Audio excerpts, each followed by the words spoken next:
and systemic. So both. It's a combination of situation is local, but then above the situation, and this is one of the things I claim that I was one of the first to talk about, is situations are always part of a broader system. A system is political, it's legal, it's cultural. So any prison in the world is part of a correctional system. They call it correction system. And so here's laws, here's rules, here's economics.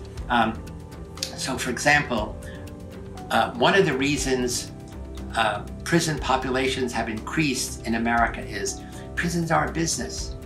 That many prisons are in small towns, and everybody in town has a job in the prison as a cook, bringing the mail in, many jobs.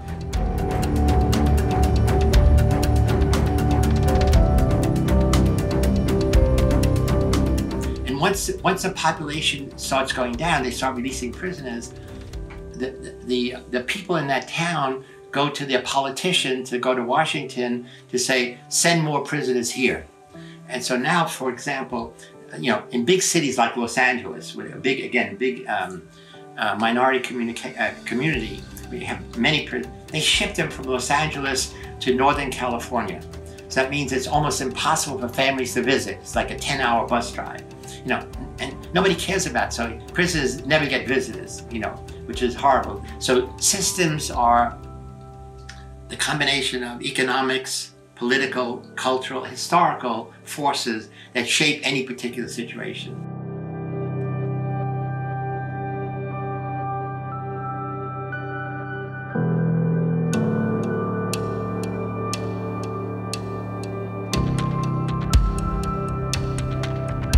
It's not clear to me the impact of biological factors. That the only thing we know is, in terms of personality, there is something called psychopathic personality.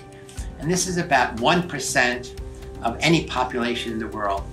And what psychopathic personality really is, it's really the inability to feel positive emotion, inability to feel guilt, inability to feel empathy. So in my research, I don't focus on, or I don't really know the importance of biological genetic factors. Now again, you say, crime runs in families. Well, again, that's systemic. Crime runs in mafia families, because you grow up in a family where you take what you want. My whole focus has always been that we underestimate the power of situations because we overestimate the importance of free will, because we want to believe in human dignity, that people choose their destiny.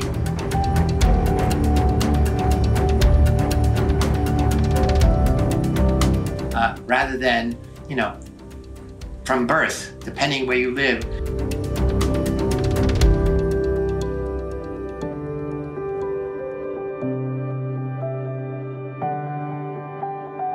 So what I'm saying is, it's simply important for us to, all of us, general public, as well as politicians, lawyers, others, to not to underestimate how much who we are, what we do is influenced by the situations that we grew up in. And when the situations are negative, we should work hard to make them more positive.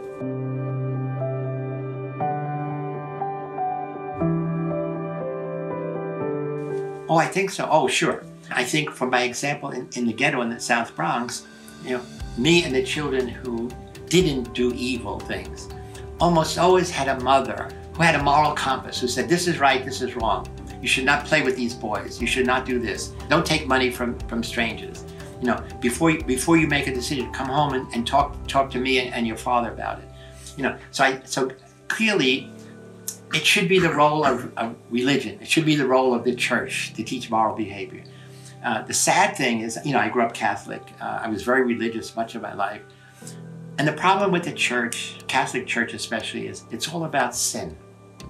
It's all about deliver us from evil, lead us not into temptation. It's nothing in the whole thing about goodness. So the church should be teaching moral behavior. And what they teach is not about doing good things, only about avoiding temptation.